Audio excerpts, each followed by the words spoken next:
He was the real-life model for Tom Swift, the boy inventor and adventurer who was the stuff of dreams for young Americans in the early 1900s.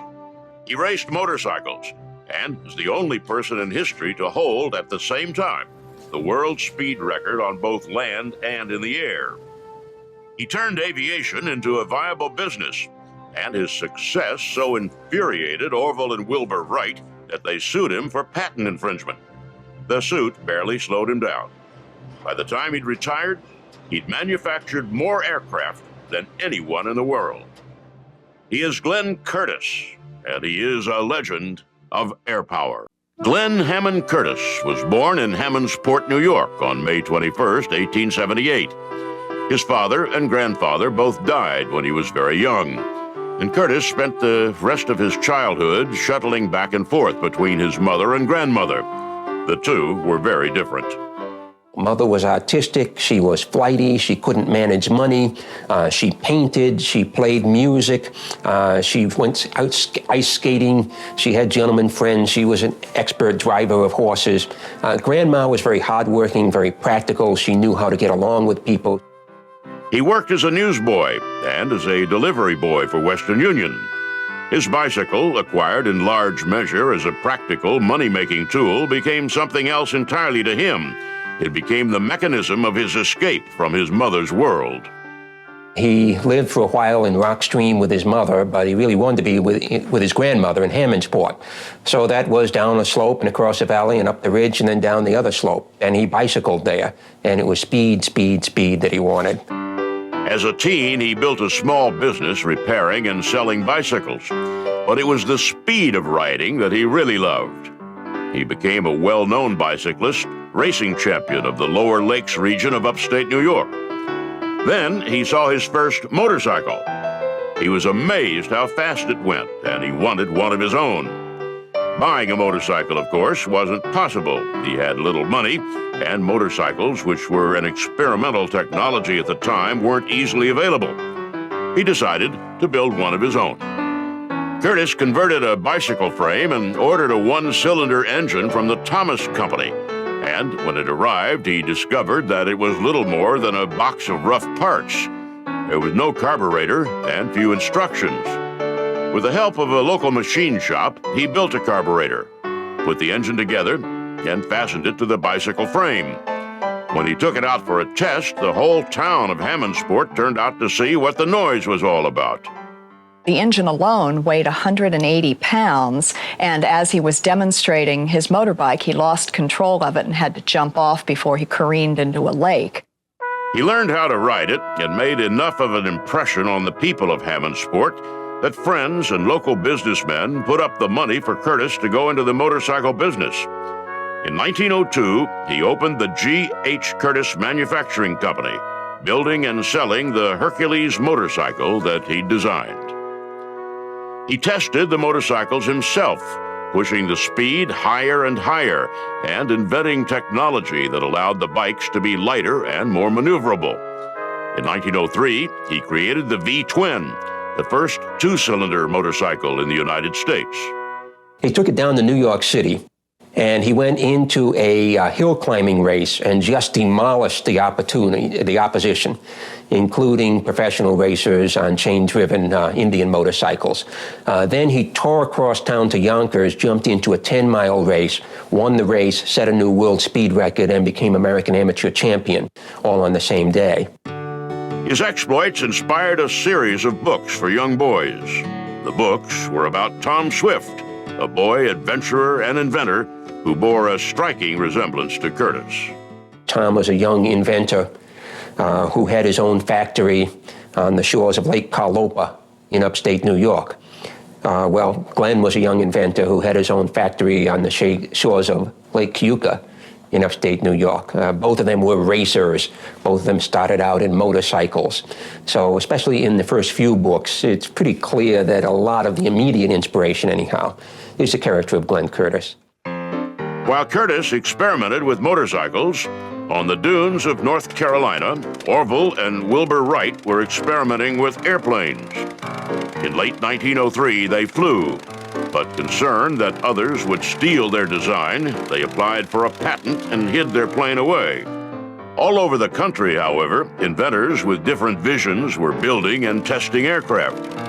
Soon after the Wrights' first flight, Thomas Scott Baldwin bought a Curtiss motorcycle engine to power his dirigible, the California Aero.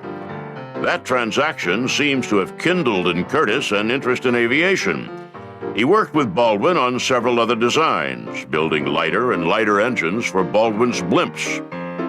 He also kept building motorcycles, and in late 1906 put together a racing bike unlike anything to come before. It was massive, and his only problem now was to find someone to race against. We went down to Ormond Beach in Florida, and he wheeled out the world's first V8 motorcycle.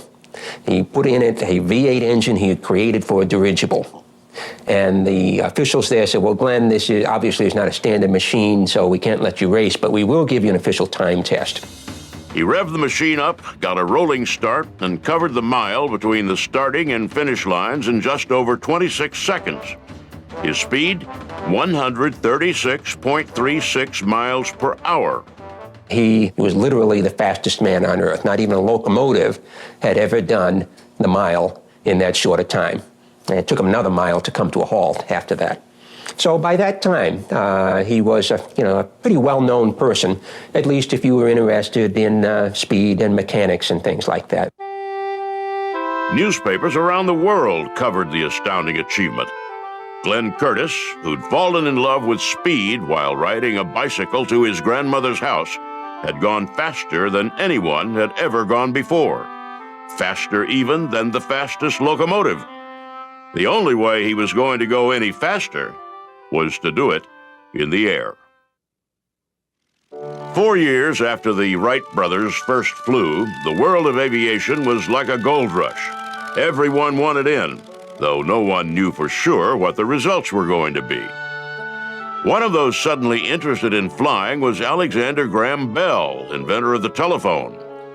He founded the Aerial Experiment Association, a group of aircraft experimenters willing to pool their knowledge and skills to push aviation forward. Bell bought one of Curtiss's aircraft engines for the AEA. He was so impressed by both the engine and Curtiss that he invited the motorcycle racer to join the organization. Curtiss's first impulse was to refuse Bell's offer, but after some thought, he delegated the running of his motorcycle factory to an associate and threw himself full-time into aviation. He signed on to the AEA as Director of Experimentation. While Curtiss was thrilled to be working with Bell, he quickly realized that the inventor's ideas about flight were highly impractical. Bell had spent much of his time developing a 60-foot tetrahedral kite. Curtiss, a successful businessman, saw no way that a kite would ever evolve into a viable product. He paid attention to a number of areas. First of all, the product itself. And secondly, to the marketing of the product. For instance, let's take the airplane. Now we've got an airplane. Who's going to buy an airplane? Well, we have to market it. Curtiss believed he could sell airplanes the same way he'd sold motorcycles, by setting records in them. If he made enough headlines, he felt, people would buy airplanes the same way they'd bought motorcycles, by asking for one just like Glenn Curtiss had. He threw himself into designing an airplane. Working with other members of the AEA, the innovations flowed fast and furious. He collaborated on the White Wing, a revolutionary airplane that introduced two critical technologies, wheeled landing gear and a way of steering more practical than the Wright brothers' patented wing warping system. The Wrights had constructed a complicated system of pulleys that pulled the aircraft's wings into different shapes to steer the plane. This wing warping was dependent on brute force, and in some cases required two people struggling with their controls to control the aircraft. Curtiss, working with other AEA engineers, developed a flight control system that required moving only small surfaces attached to the tips and edges of the wings. Those smaller surfaces came to be known as ailerons, and are virtually the same technology used on aircraft today. In 1908, he set out to gain the publicity that he felt would turn aircraft manufacturing into a business. He took his aircraft, the Junebug, out and flew it for the general public. The flight was short, exciting, and made headlines. He made the first straight-line flight of more than 1 kilometer.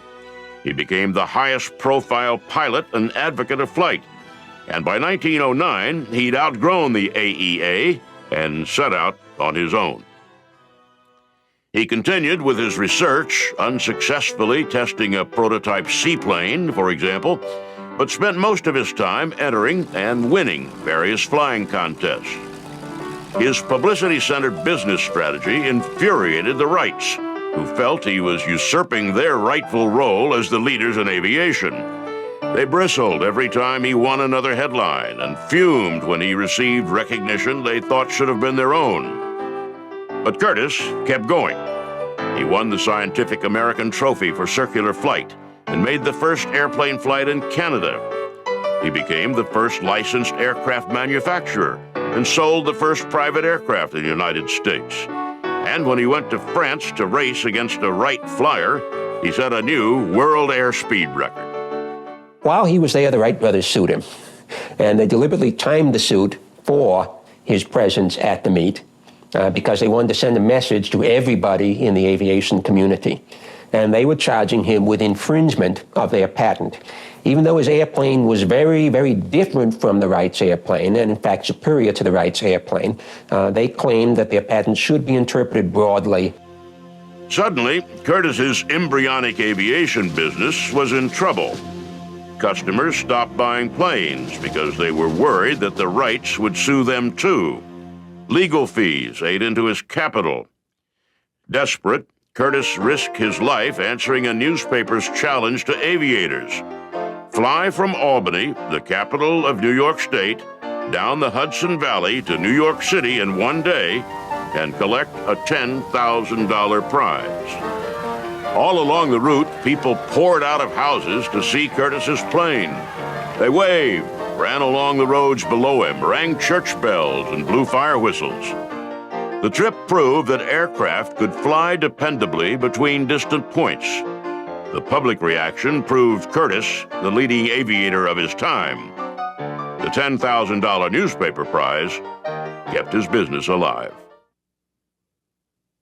The Wright brothers' patent infringement suit, irritating though it was, didn't slow Glenn Curtiss down. He made the first flight across Lake Erie and helped fund research on aerial gun sites. He flew the plane as a gun-wielding Army officer, fired the first shots from the air to a target on the ground.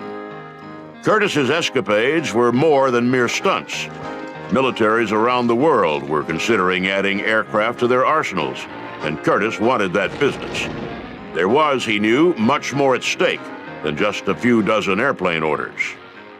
Back in the very earliest days of airplaning, each manufacturer had his own unique set of cockpit controls, which meant that once you had learned, you were sort of stuck with that technology and with that manufacturer. This created some difficulties. First of all, people killed themselves trying to make the transfer. Curtiss knew that the manufacturer that sold its planes to the emerging Army Air Corps would end up with a huge advantage over other manufacturers. The Army Air Corps would train a large pool of pilots to fly, and what they learned to fly in the Army, they would tend to fly when they got out of the Army. The two dominant control systems were, of course, the Wright brothers' wing warping and Curtiss's ailerons. Curtiss knew the victor would ultimately control the air. Eventually, the Wright brothers' control became so complicated that you needed two pilots to fly the airplane.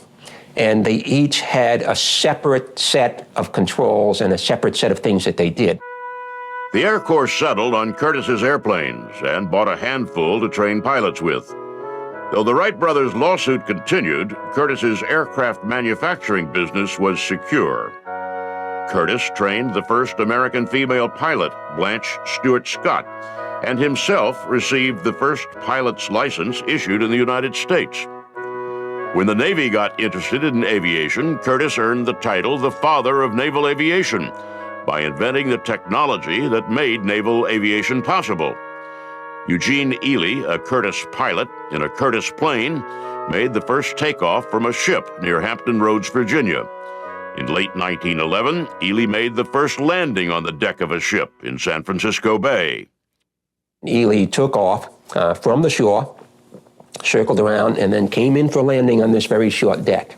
Fascinatingly, how they made that possible was by getting sandbags and laying them out along both sides of this makeshift deck with ropes tied between each pair of sandbag.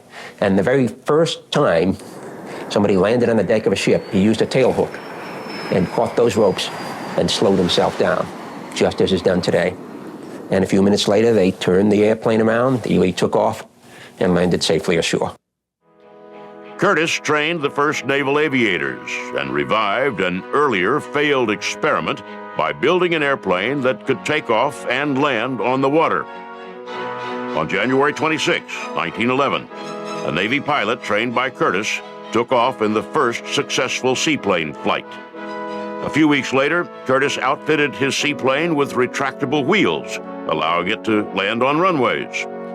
With the help of a New York boat builder, he honed the design down until his seaplane seemed little more than a boat hull with wings. Dubbed the Flying Boat, it promised to open aviation to the whole world. We have to remember there really were no airports or flying fields or anything like that in the country, in the world back in those days. And to find a long, level field that didn't have a herd of cows or a stand of corn or a barbed wire fence on it was very difficult. So for many people, they say, well, really the water is the surface that we're going to use for landing and taking off. In 1913, the courts ruled in favor of the Wrights, in effect granting them a patent on the concept of using any type steering system based on wing surfaces moving in opposite directions. The ruling, in effect, gave the Wrights a patent on the fundamental laws of physics. Curtiss, unwilling to give up the progress he was making in flight, worked to get around the patent. He also used every legal means he could to stall because he'd just put his company to work designing an inexpensive, easily manufactured biplane that he believed would do for aviation what Ford's Model T had done for the automobile. He hired a British airplane designer, D. Douglas Thomas, and put together a team to work on the plane. So one of the things about Curtiss is he was able to bring in people who had better education and better training than he did and put them to work and keep them to work, and they enjoyed it. They thought it was a great experience to be in. And more Curtiss's work became kind of getting the initial idea and then maybe making some sketches and turning it over to other people to refine. Curtiss's team worked on two competing designs, the Model N and the Model J. After several years of experiments, in 1914, Curtiss combined the best aspects of the two and introduced the JN-3, which was destined to be one of the most famous aircraft of all time, the Curtiss Jenny. Within a few months of the time that Jenny was introduced, World War I broke out in Europe. And suddenly the Europeans were in a position of having to train hundreds and then thousands of pilots. So the British placed an order with Curtiss for 250 airplanes. Though Wilbur Wright, who had been most active in pursuing the suit against Curtiss, had died, the legal wrangling between Curtiss and the Wright Company continued. Really, the only thing that brought an end to the Curtiss and Wright rivalry was the advent of World War I. And at that point, the U.S. government stepped in and said, guys, we've got to build aircraft. We've all got to work together. We've got to share our ideas. We've got to share our innovations, at least for the duration of the war. Between 1914 and 1918, Curtiss produced more than 6,000 Jennies. A whole generation of pilots, including Charles Lindbergh and Amelia Earhart, learned to fly in Jennies. And after the war, the surplus aircraft became the favorite of barnstormers around the world. For many people, it was the first airplane they ever saw, the first airplane they ever rode in, the first airplane they ever piloted. When the war ended, it became clear that the battle with the Wrights had taken much from Glenn Curtiss. Those around him noticed that he seemed to have lost some of his zeal for innovation. He continued to improve his aircraft. In 1919, 3 of his newest model flying boats set out to cross the Atlantic. Only one made it, the first aircraft to cross an ocean, but the other 2 protected their crews and made it safely to port. But it was also becoming clear by then that Curtiss's mind was wandering from aviation, looking for new challenges. He moved to Florida and dabbled in inventions of local impact. He designed the first streamlined travel trailer, the precursor of hundreds of thousands of recreational vehicles to come. He conceived and built the first airboat, which became a staple of transportation in Florida's Everglades. But mostly, he turned his imagination to the development of real estate. He envisioned paradise and tried repeatedly to create it from the raw material of Florida's warm sunshine and open spaces. Instead of sketching aircraft, he sketched and built whole towns. He played key roles in the development of Hialeah, Opelika, and Miami Springs, bedroom communities outside Miami. And in 1930, he received a Medal of Honor for his contribution to aviation. He accepted it gracefully, if quietly, a man nearer to the end of his life than anyone knew. He enjoyed flying as a passenger on the plane, reenacting his historic flight down the Hudson Valley. I think for those who are knowledgeable, most people look at that and say that in many ways Curtiss was the most significant figure of those early aviation years. Fascinatingly, like all of those early pilots, he sort of taught himself to do it. Nobody showed Glenn Curtiss how to fly, because nobody else knew. Glenn Curtiss died in July 1930. He died in Buffalo, New York, of complications after an appendectomy. He loved flying and he loved aviation, but I think he was partial to the concept of innovation and pushing the envelope. I think he liked to take ideas and machines and envision them not for what they are, but for what they could be. And that, of all the things Glenn Curtiss left behind, may be his greatest legacy. Viewed from a distance of nearly a century, they don't seem as heroic as they really were. They had funny names, repaired bicycles, and wore 3-piece suits to the beach. To the modern eye, they look more like comedians than leading men. But they invented the science of aeronautics, thinking in 3 dimensions when the rest of the world couldn't move beyond 2. They made human flight possible, and every aircraft that has ever flown owes at least something to their work. They are Orville and Wilbur Wright. Wilbur, the older of the Wright brothers, was born April 16, 1867, on a farm in Millville, Indiana. Orville, his younger brother, came along 4 years later. Their father was Milton Wright, a bishop of the United Brethren Church, who could not drive a nail straight into a board.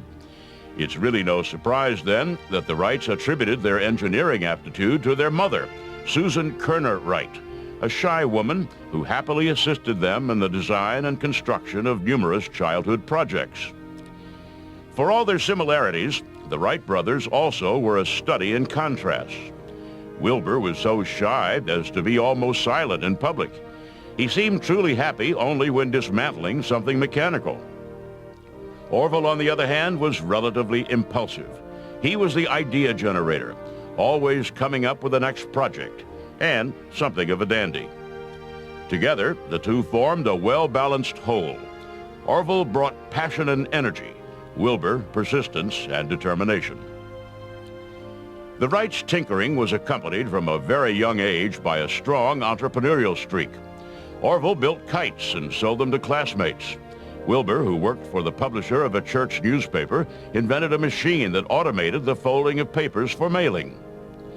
The family moved from Indiana to Dayton, Ohio, where Susan Wright died of tuberculosis in 1889. Wilbur, the dutiful son, nursed her to the end. In 1892, the Wrights opened the Wright Cycle Company to build, repair, and sell bicycles. The business grew quickly, and the seasonal nature of the bicycle business in Ohio afforded the Wrights long winters to experiment. The late 1800s were a boom time for invention. New technologies changed nearly every aspect of life. Improved furnaces and electrical generators made possible household electrification. Wireless telegraphy foreshadowed radio and television. The first practical adding machine served notice of the coming computer age. And the first automobiles appeared on roads previously trod only by horses. But the really big engineering challenge, the problem so daunting that many thought it unsolvable, was heavier than air flight. Well, Wilbur was the oldest of the two, and he was the one who actually came up with the idea of trying to solve this problem. In the very beginning, Orville just kind of tagged along, but eventually the idea of flight became an obsession to the Wright brothers. The Wrights were, ironically, inspired to study flight by the failure of Otto Lilienthal. During the early 1890s, Lilienthal had designed and flown 16 different hang gliders. The leading aviator in the world, he died in a crash in 1896. The Wrights saw in Lilienthal's death an opportunity to take the lead in airplane development. Wilbur wrote to the Smithsonian Institution requesting, as he put it, all that is already known about flight experiments. Studying the Smithsonian's pamphlets and books, the Wrights formed some basic ideas about flight. Obviously, an aircraft needed wings to provide lift and power to push the craft forward. But the Wrights added a third element, control. Still struggling just to get off the ground, no one but the Wrights ever considered how to steer a plane once it got off the ground. I think it's not coincidental that they were bicycle manufacturers, because in recognizing this problem of controllability, what was key for the Wrights was turning. And they recognized that turning an airplane is three-dimensional. You have to change the bank of the airplane, and then you have to change the pitch of the airplane, and you have to kick the nose over. It's really a very, very complex maneuver, if you will, if you think of how an airplane actually turns. The Wrights noticed that birds change the angle of their wings in order to turn. One wing moved down and the other up in perfect unison, controlling all aspects of their flight at once. The movement was simple enough for a bird, but seemed impossible to mechanically reproduce. Late one evening when Wilbur was tending to the bicycle shop, and the customer came in and he had problems with the inner tube. And the inner tube came in a long pasteboard box. And while Wilbur was talking to the customer, he found himself with his fingers in each one of those corners of the boxes doing this to it, changing the angle, one up, one down, of the corners of the box. And it kind of struck him, this might be a good way of basically just retaining balance for level flight. The Wrights built a biplane kite, their first experimental aircraft to test the idea. Using simple hand controls, they were able to make the kite climb, dive, and turn. They knew that what works in models often doesn't on a larger scale, and decided to build a larger glider, one a man could ride in. They also searched for a suitable place to fly it, a place with predictable and moderate winds. Once again, the Wrights did careful research. They wrote to the Weather Bureau in Washington, requested locations that fit their needs, and were provided with a list. The Wrights then sent another round of letters to people at those locations. The only reply they got was from a postman in Kitty Hawk, North Carolina. In the letter, he described that there were no trees or grass. All this was just beach, deep sand. There were 4 giant sand dunes like the one you see where the monument is on to launch gliders off of. Very hard to get here, sailboat to the Outer Banks. Then once you got here, there was nobody around. Privacy, secrecy, isolation, but then they would find here where they couldn't find anywhere else, and that was Southern hospitality, the people. The Wrights packed up their new, larger glider and headed for Kitty Hawk. The Wrights took their first large-scale glider to Kitty Hawk in late September 1900. They brought with them 3 trunks full of camping equipment and set up a wood-frame tent on the dunes near a station of the U.S. Life-Saving Service. The biplane glider weighed 50 pounds and cost $15 to build. It had a wooden frame covered in tightly woven cotton. The Wrights tested it first as an unmanned kite, carefully recording flight data and making small modifications to improve its performance. After 3 weeks of flying the glider on a string, they enlisted Bill Tate, the local postman who had answered their initial inquiry about Kitty Hawk, to help them carry the glider to the top of a cluster of high dunes called the Kill Devil Hills. Wilbur lay down across the glider's lower wing. Orville and Tate lifted the glider and ran. As the glider started to lift, Wilbur shouted, "Let go!" They did, and Wilbur sailed gracefully down the slope. He had flown. He made about a dozen flights that day, covering a total of perhaps half a mile, with a total flight time of barely 2 minutes. The wing warping system worked. The glider could be controlled. Thrilled with their initial success, the Wrights returned to Dayton, determined to build a bigger and better glider. They studied what little data there was on lift characteristics of different wing designs, most of which came from Lilienthal's experiments. From that, they built the biggest glider ever constructed, with wings 22 feet wide and 7 feet deep. It weighed nearly 100 pounds and featured an improved steering mechanism. They returned to Kitty Hawk in July 1901 and built a wooden shed on the beach to act as their base of operations. The shed was more accommodating than the previous year's tent. However, it was also the only thing about 1901 that was an improvement over 1900. Wilbur did the flying and almost immediately discovered that the giant wings of the new glider didn't provide as much lift as Lilienthal's data promised. The forward elevator, which controlled the up and down motion of the plane, didn't work. The Wrights spent a precious week redesigning and rebuilding the wings and elevator. It helped, but the glider in flight still had a disturbing tendency to spin wildly out of control. In what turned out to be the last manned flight of the year, Wilbur crashed, cutting his face on the elevator and badly damaging the plane. The Wrights left Kitty Hawk depressed and confused. They returned to Dayton facing a gloomy winter and questioning whether man would ever fly. You find that when you look at the Wright brothers, they clearly understood the aeronautical research and development process as thoroughly or more than anybody in their time period. And the process that they followed to create the world's first successful airplane was a model of how people do research even in the present day. The Wrights concluded that Lilienthal's data was wrong. If they wanted to fly, they had to throw away the articles and books and generate their own basic understanding of flight. They built a simple wind tunnel, a box 6 feet long with a fan in one end and a window on top. Using machinery designed to manufacture bicycle parts, they crafted model wings out of wax, solder, steel, and tin.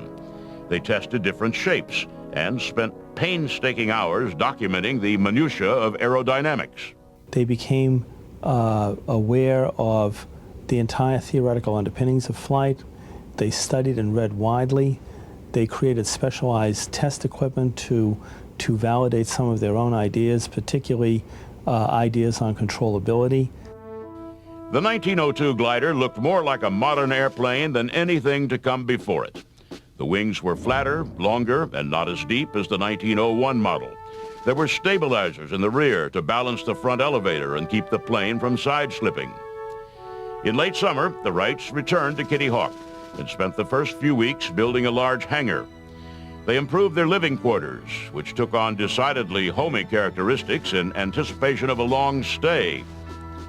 By mid-September, they had assembled the glider, and a series of short flights gave rise to optimism. On one of the first flights, with Orville at the controls, the glider spun out of control and crashed. They repaired the damage, but the sudden and unexpected banking became a recurring problem. Lying in bed considering the aerodynamic forces that could cause the crashes, Orville concluded that when the glider turned, air pressure built up along the stabilizers. He suggested that they eliminate one of the stabilizers and make the other movable to help the plane turn. The problem disappeared. The Wrights stayed in camp through late October. By the time they returned to Dayton, they had already roughed out the design of their first powered airplane. To build it, they needed a light, powerful engine. They wrote to several manufacturers, but none wanted the job. So, with the help of one of their bicycle mechanics, they built their own. On September 25th, 1903, the Wrights and their newly christened flyer arrived at Kill Devil Hills. Static testing revealed critical problems with the propeller axles. They tried several fixes, but in late November, Orville returned alone to Dayton to machine new shafts. He returned on December 11th with new propeller axles and a fresh $1 bill. The bill was from their father, Milton Wright, who told them to use it to pay for the telegram announcing their success. With the plane finally ready to go, the weather failed them. Kitty Hawk, chosen for its prevailing winds, fell dead calm. Impatient, the Wrights and a few locals hauled the flyer to the top of Big Kill Devil Hill. They flipped a coin to see who would fly first. Orville won. The plane rested on a 60-foot rail that served as a runway. Wilbur ran alongside as the flyer moved forward. After a 40-foot run, it lifted off, raised its nose too high, and crashed. It took 2 days to repair the damage to the flyer. The Wrights moved the track back down off Kill Devil Hills and onto the flat sand below.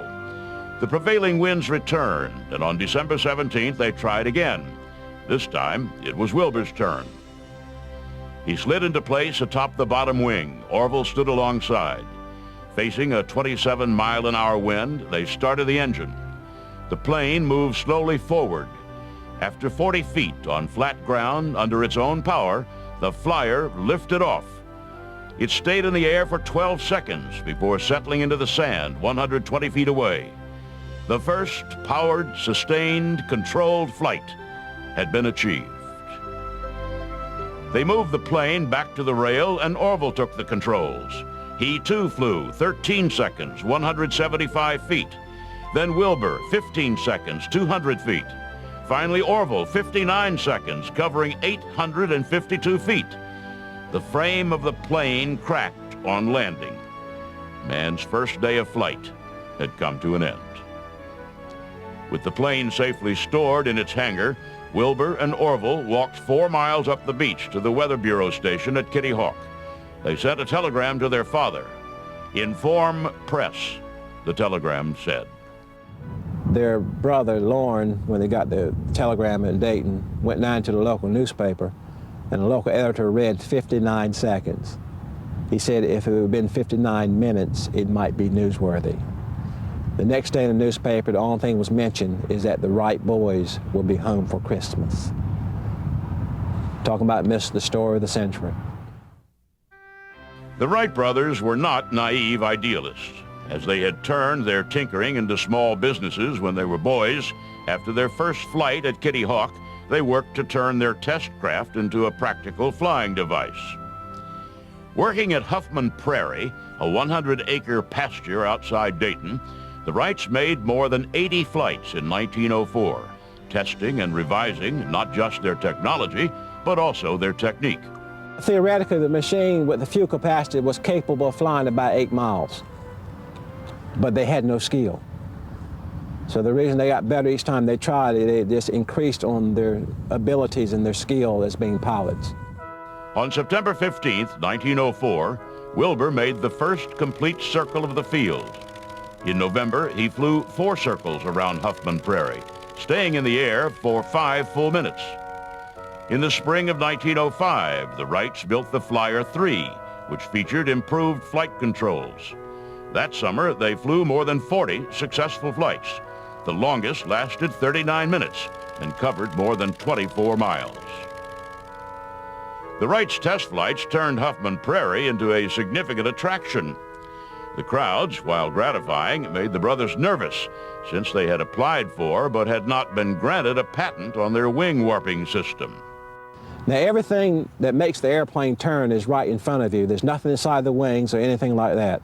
So when they went back to Ohio in 1904 and 1905, there were a lot of people hanging out, trying to walk up close to the airplane and see everything works. Fearing that someone would steal their technology, at the end of the 1905 year, the Wrights put their aircraft under wraps and kept it there. For 2.5 years, they did not fly. During that time, rumors took hold that the Wrights had never flown at all. There was so much jealousy involved in the invention of the airplane. The Wright brothers were literally unheard of until 1899. And when they went to compete with men who had, quote, higher educated, college training, all the political backing, all the government funding, I think they were kind of resented by these people because of their lack of education. The Wrights offered their airplane to the United States Army, and the Army declined.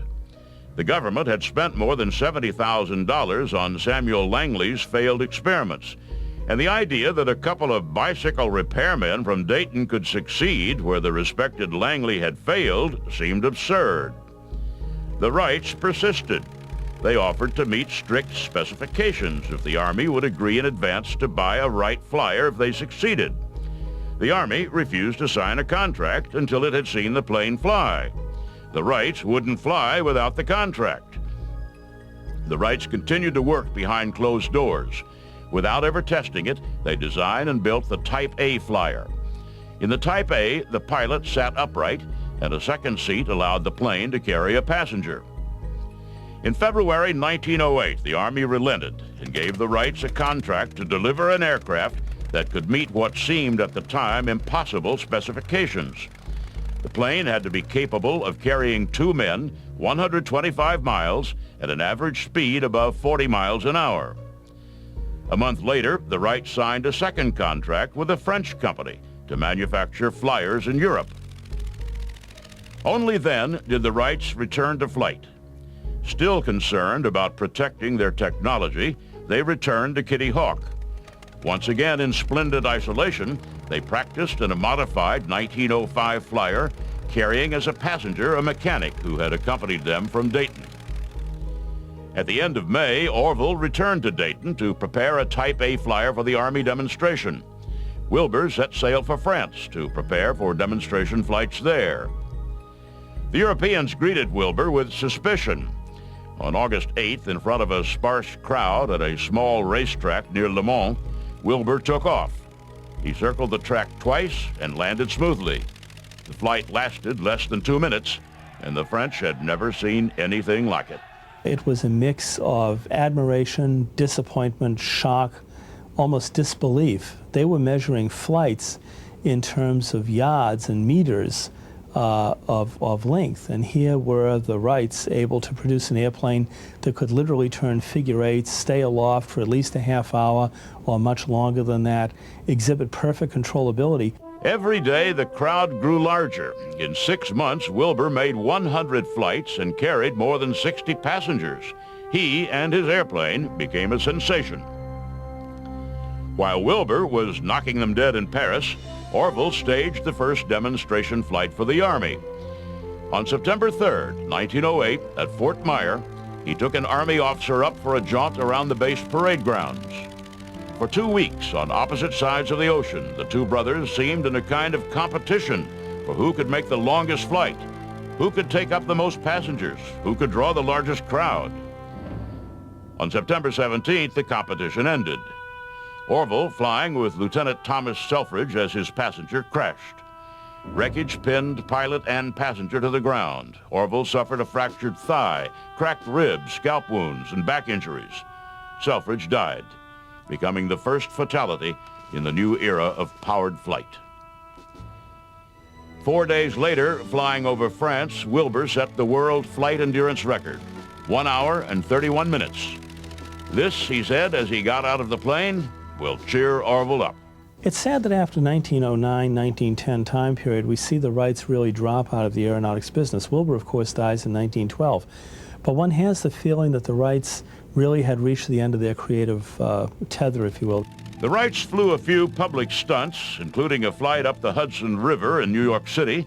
They opened a company to manufacture Wright flyers and concentrated not on research, but on protecting their patents. Exhausted from one of many patent infringement trials, Wilbur contracted typhoid fever. He returned to Dayton, too weak to fight, and after 3 weeks at home, died in 1912. When Wilbur died, part of Orville died too. He lost all interest in the airplane industry. There'd be no more great inventions, no more genius thoughts. Orville sold his interest in the Wright Airplane Company for $1.5 million. He retired to a mansion on the outskirts of Dayton. He flew for the last time in 1918, as his invention was proving itself on the battlefields of Europe. He was nearly invisible, appearing only occasionally at ceremonies honoring his and his brother's work. He died in 1948 at the age of 76, less than a year after Chuck Yeager became the first man to break the sound barrier. The machine he and his brother had invented had truly changed the world. At the turn of the 20th century in Dayton, Ohio, Hawthorne Street looked much as it does today. Men and women are still living who remember how in the years 1900, 1901, 1902, 1903, the quiet, slow-spoken Wright brothers came walking down Hawthorne, back again from their journeys to Kitty Hawk, and how with that bent, alert, probing way of theirs, they strode past the homes of Vance the harness maker, Pahoud the stone cutter, Wellborn the wagon maker, Wolfram the carriage trimmer. Year after year, they came quietly home to number 7 Hawthorne Street. But once within the house, reserve left them. With their father, Bishop Milton Wright, their sister Catherine, or the young girl Carrie Grumbach listening unobtrusively, the Wright brothers studied aloud, discussed exhaustively, argued in detail, and at last conceived the principles that were to open the skies to the navigation of men. Around the corner from Hawthorne on 4th Street, Orville and Wilbur Wright tested not only their ideas, but they examined the theories of other men who had explored the possibilities of flight. Cayley, Lilienthal, Chanute, Langley. The Wrights devised methods of measuring the accuracy of aeronautical theories, including their own. The home was their discussion hall, the shop, their laboratory. Both today are gone from Dayton, moved as monuments to the Wright memory to the museum at Greenfield Village in Dearborn. Discussion hall, laboratory, and testing devices such as their first wind tunnel had their place.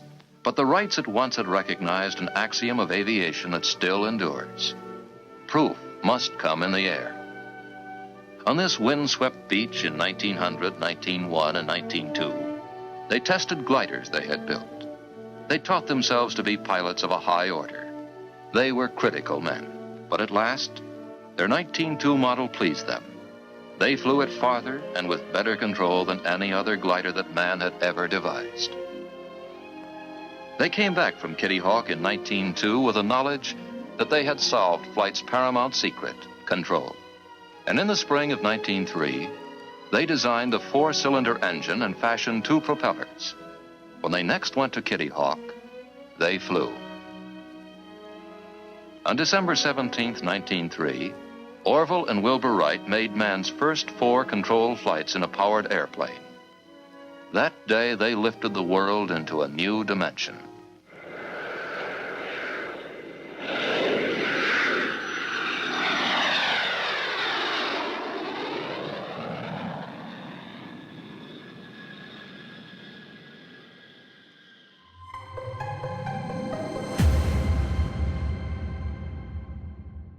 If you enjoyed this video, please remember to like and subscribe.